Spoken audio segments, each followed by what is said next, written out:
Hello, and welcome to part 4 of this training module workshop or whatever you call it of how trauma affects the developing brain. So in this section, we're really going to dive deep into how the brain works.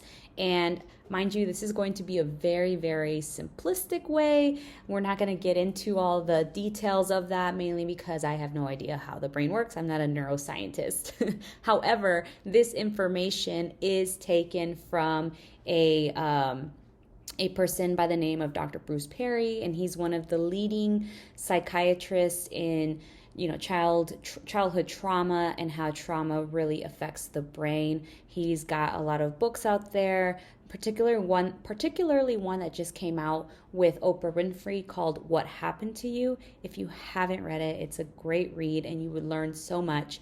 And I am taking all that information and putting it in here, and that's what you all will be learning is through what he calls the neurosequential model of the brain. So how does the brain work? Oh, I have a cat behind me. All right, how does the brain work?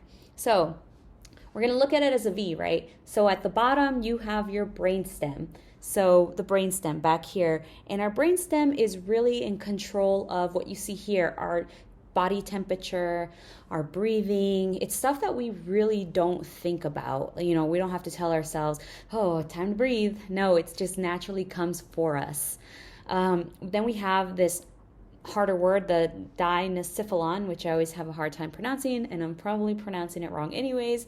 But this is also, part of that brainstem area, and it's also parts of our brain that we don't really have to intentionally think about. So this controls, hey, our body's letting us know when it's time to sleep, any arousal, how to move, or, when our tummy grumbles and it's letting us know oh yeah, we're hungry. Anything like that is in that area. And then you have the limbic system. And so for those of you that don't know, the limbic system is also in charge of those flight, fight, freeze, and fawn responses. So these are our survival responses. This tells us to run. This tells us, we'll go deeper into that. It's also in charge of things that we do because it's giving us our reward. It's part of our memory. This is how we bond. And this is, again, in control of our emotions, right? And then on top of that, we have the cortex, which is right here. We call it our smart part. And this is really when our creativity takes off. This is where we think. This is where our language comes from. This is where our values and our perception of time really comes from, and our hope. This is what separates us from other intelligent mammals.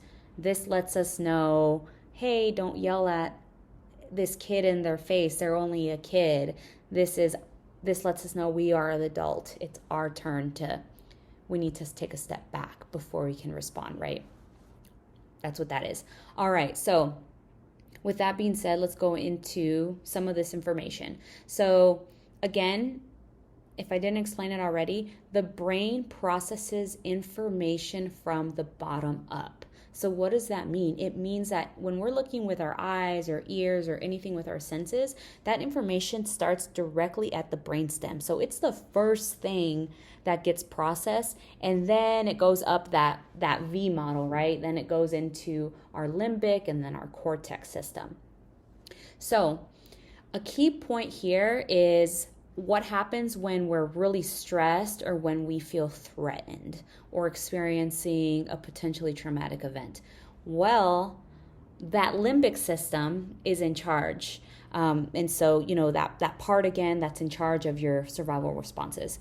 And what that means is when that takes over because you need to survive, your cortex, your smart part, shuts down or slows down because what your brain is focusing on is surviving, and so your limbic system takes control because it's trying to protect you, right?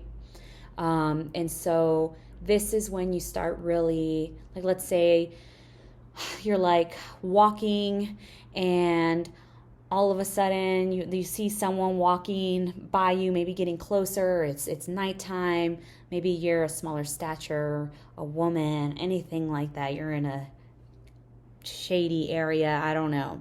Maybe that's when you start having your heart rate start to go really fast.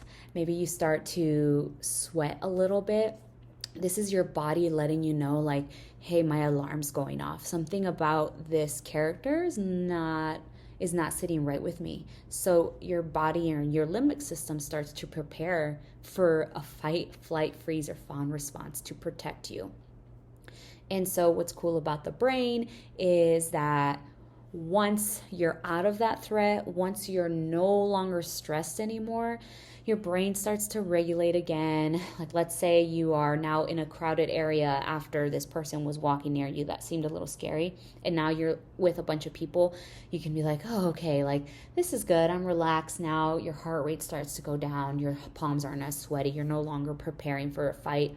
And then you can start, like, thinking again and maybe start looking like, oh, I wonder where that guy went. Hey, next time that happens, I will immediately go here. That's when that happens, right? And so again, information starts going from the bottom of the brainstem to the cortex, and then it goes back down. Just the cycle just keeps repeating. So next we're going to be discussing about how the brain responds to stress. We kind of touched on it a little bit with those flight, fight, survival responses, but you'll learn a little bit more in the other one. All right, thanks.